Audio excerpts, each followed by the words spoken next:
Avanzamos con el programa y en estos días Amnistía Internacional presentó su informe de 2022 sobre la situación de los derechos humanos en América Latina. Y para hablar del tema damos la bienvenida a André Rangel, el parte de Amnistía Internacional para Sudamérica, con quien vamos a estar conversando acerca de la situación de los derechos y de las recomendaciones, también las conclusiones que llegó este informe de Amnistía Internacional. André, muchísimas gracias, bienvenido a este programa. Muchas gracias, Verónica. Un saludo a tu auditorio y muchas gracias por la invitación para participar en su programa. André, estábamos preguntándonos cuál ha sido como estas observancias que Amnistía Internacional realizó durante este año. Vino la pandemia, ha venido un tema de recesión económica bastante fuerte para América Latina. ¿Cuáles han sido como las conclusiones a las que llega este informe? En particular, en el caso de Ecuador, nuestro equipo ha estado dando seguimiento a la situación de pueblos indígenas, en particular en la región de la Amazonía, que han sido afectados por dos derrames de petróleo, uno el 7 de abril de 2020 y uno recientemente el 28 de enero de este año.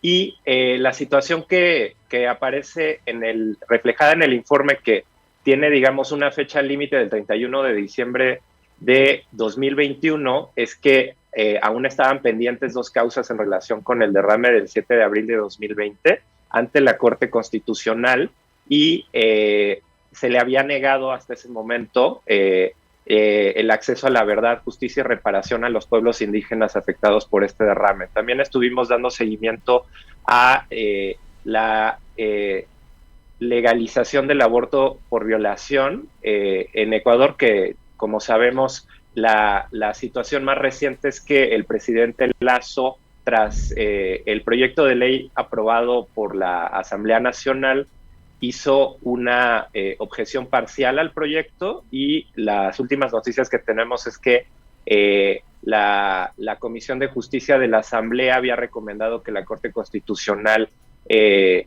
emita una resolución con respecto a los argumentos utilizados por el presidente para observar el proyecto, que hacía referencia, digamos, a presuntas inconstitucionalidades en el proyecto. La posición de Amnistía Internacional sobre ese tema es que, tras revisar el proyecto de ley presentado por la Asamblea, nosotros identificamos que los plazos para acceder a servicios de interrupción voluntaria del embarazo eran muy restrictivos, y nuestra recomendación al Estado ecuatoriano era la de eliminar esos plazos para que todas las personas que necesiten esos servicios médicos puedan acceder a ellos de manera libre y segura.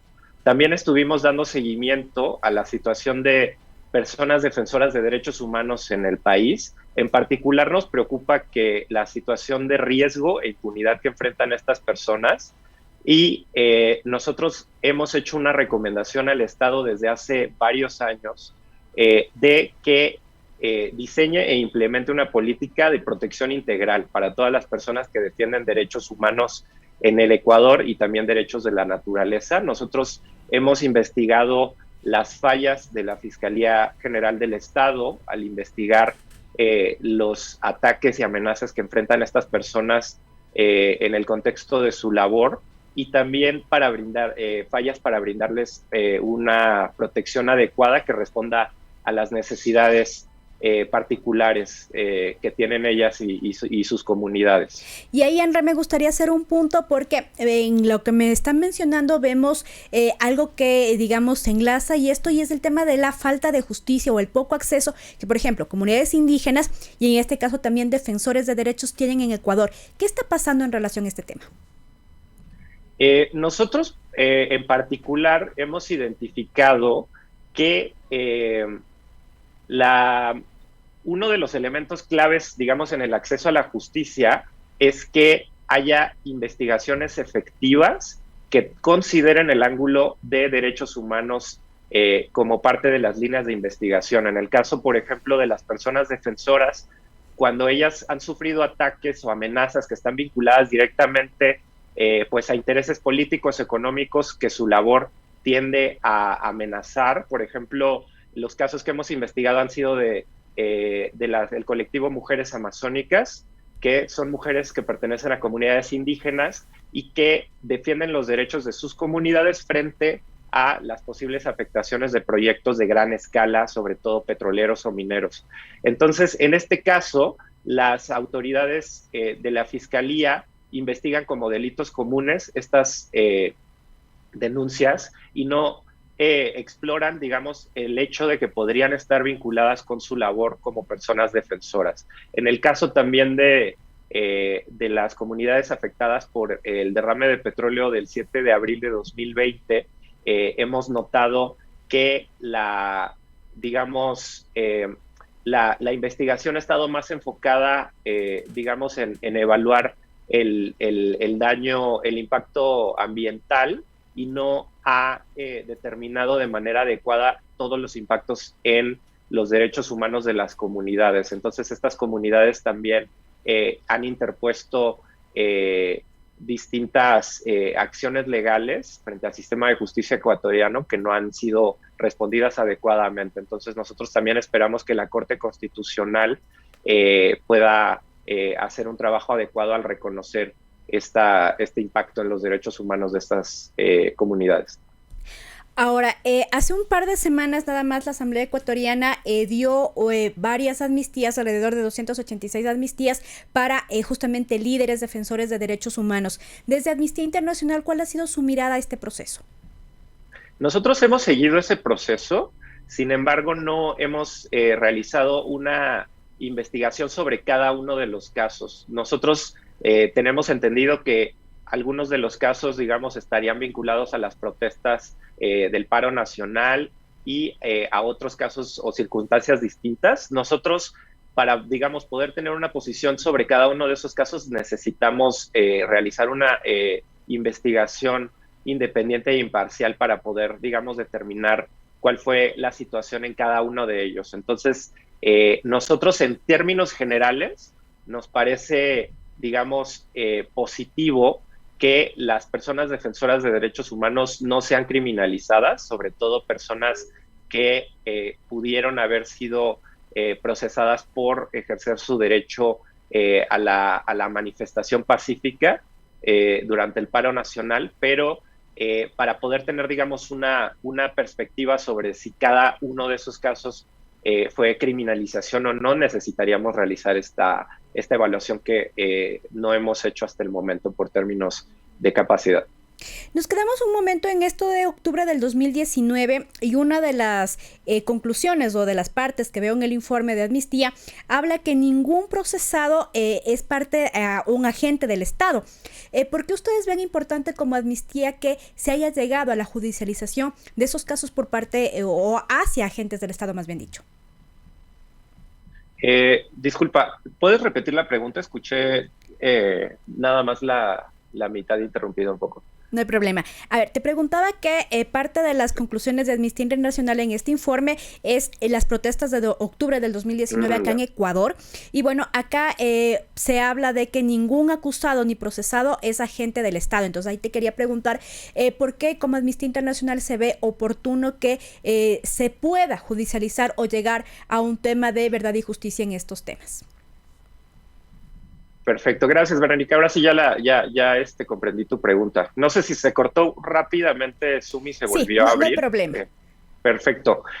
Nosotros durante el paro nacional, en tiempo real, estuvimos verificando videos que salían en redes sociales. Nosotros tenemos un laboratorio que se dedica a hacer verificación de evidencia digital y nosotros pudimos determinar que los videos, digamos, que nosotros analizamos eran genuinos, que habían, digamos, sido publicados por primera vez en los momentos en los que nosotros los habíamos visto en redes sociales, y pudimos identificar por lo menos 5 episodios de uso excesivo de la fuerza por fuerzas de seguridad ecuatorianas. Nosotros, en nuestras investigaciones y también en investigaciones de otras organizaciones como la Oficina de la Alta Comisionada de las Naciones Unidas para los Derechos Humanos, incluso los informes que realizó la Defensoría del Pueblo y también la Comisión por la Verdad y la Justicia, que se, digamos, conformó posteriormente y emitió un informe,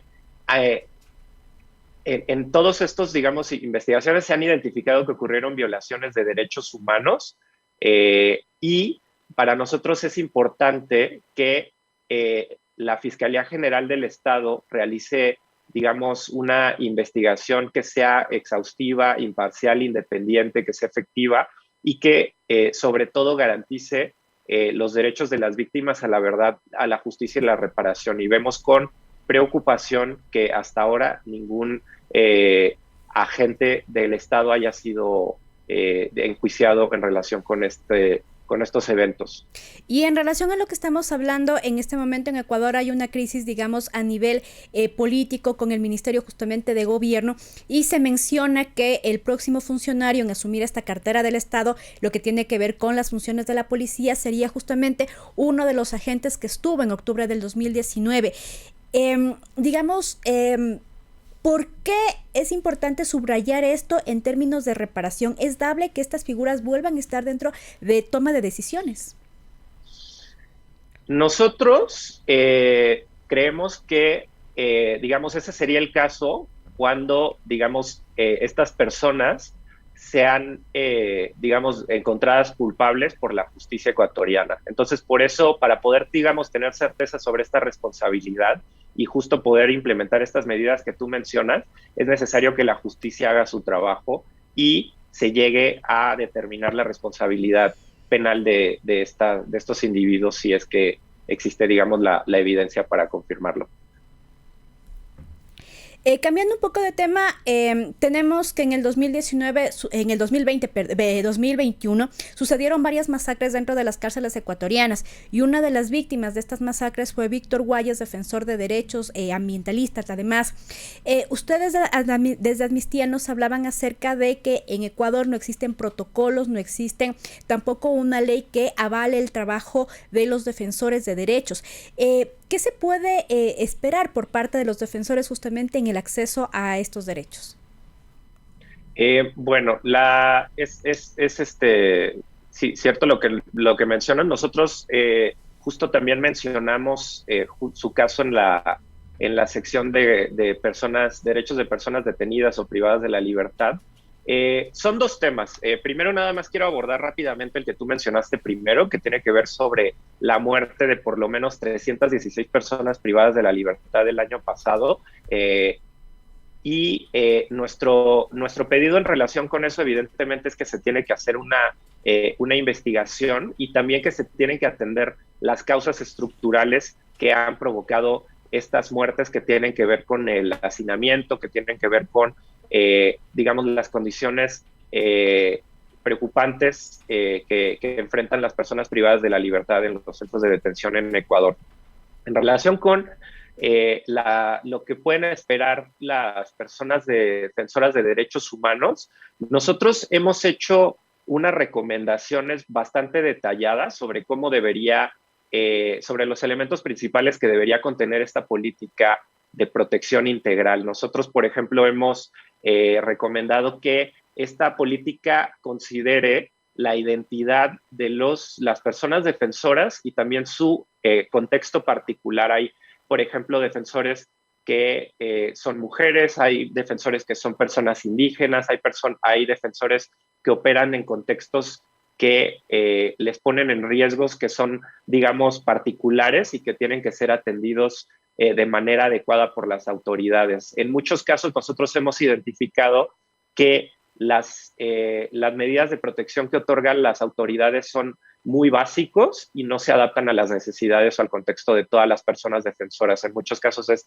que un policía vaya y les haga firmar una hoja de que no les pasó nada ese día y pasa al día siguiente a la misma hora, pero no hay una, digamos, estrategia integral para poder analizar todos estos riesgos. Otra parte que nos parece a nosotros fundamental es que las autoridades del máximo nivel del Estado tienen que reconocer la legitimidad y la importancia de la labor de estas personas. En muchas ocasiones, el riesgo que enfrentan estas personas surge de la estigmatización de las autoridades, porque las autoridades no reconocen que el trabajo que estas personas hacen contribuye a defender los derechos de todos y todas en la sociedad y también contribuyen, digamos, a a la discusión de temas que son de interés público. Entonces, en vez de verlos como enemigos políticos o como críticos, deberían de verlos como unos actores esenciales en la sociedad. Entonces, este es uno de los elementos clave.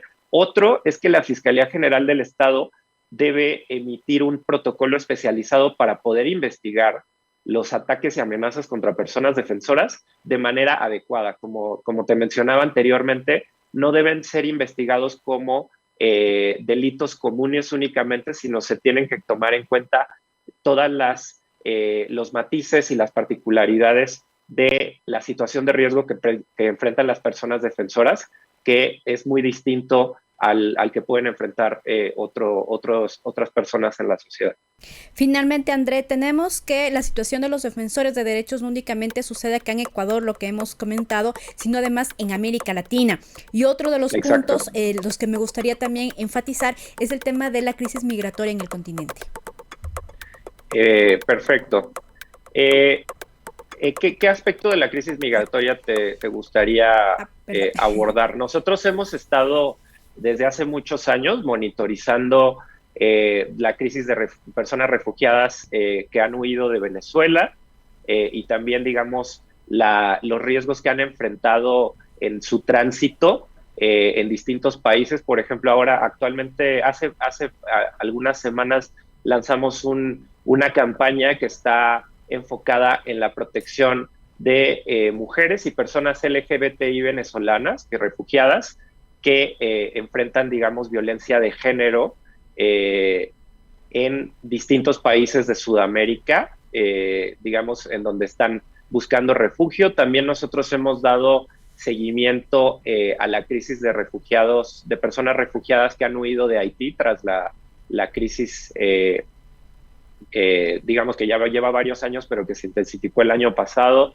Y también hemos dado seguimiento a la crisis de personas refugiadas que han huido del Triángulo Norte de Centroamérica y que en su tránsito por México y digamos, en la situación en la que muchas personas están también buscando refugio en Estados Unidos, sufren distintas violaciones de derechos humanos, tanto de que no se les reconoce su derecho a solicitar protección internacional, como distintos abusos que sufren tanto por organizaciones criminales como por agentes del Estado en su tránsito. Entonces, en este sentido, nosotros solicitamos a las autoridades de los países receptores que reconozcan el derecho de estas personas a solicitar protección internacional y también que les garanticen sus derechos humanos mientras las solicitudes, digamos, de reconocimiento de asilo o de refugio